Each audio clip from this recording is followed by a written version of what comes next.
Hi there, welcome back to Viskon 16, and now let's see how can we use the free Birdsmouth tool and what's the difference between this and the multiple Birdsmouth tool.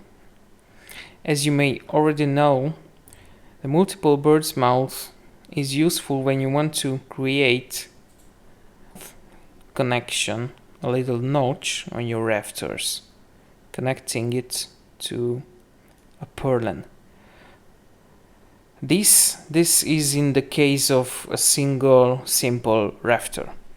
But what about hip or valley rafters?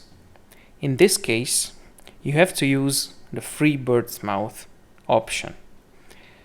With the automatic method, you can click on your hip in our case, and click on one of your purlins on a corner.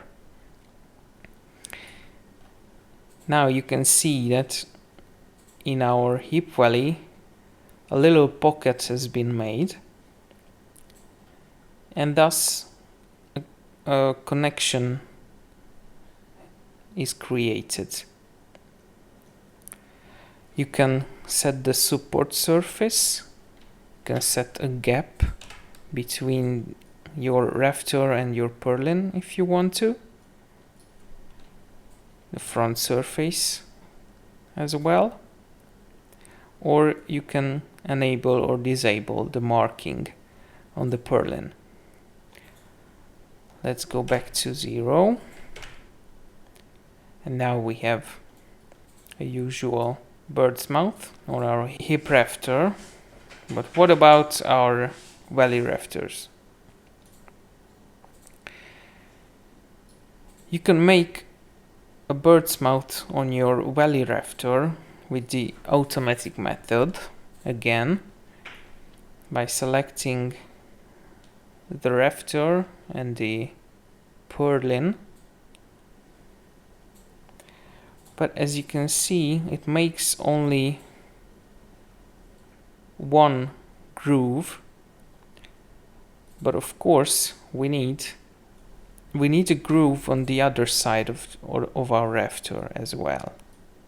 So I select my rafter and the other purlin which is intersecting with the rafter, and now we have two notches, two grooves in the on the both sides of our rafter.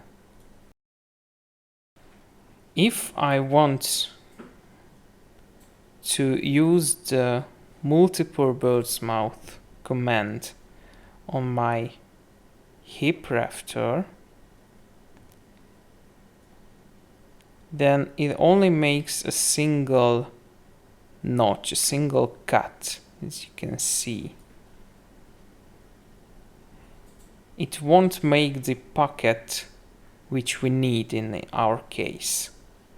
If I go back and inspect the element,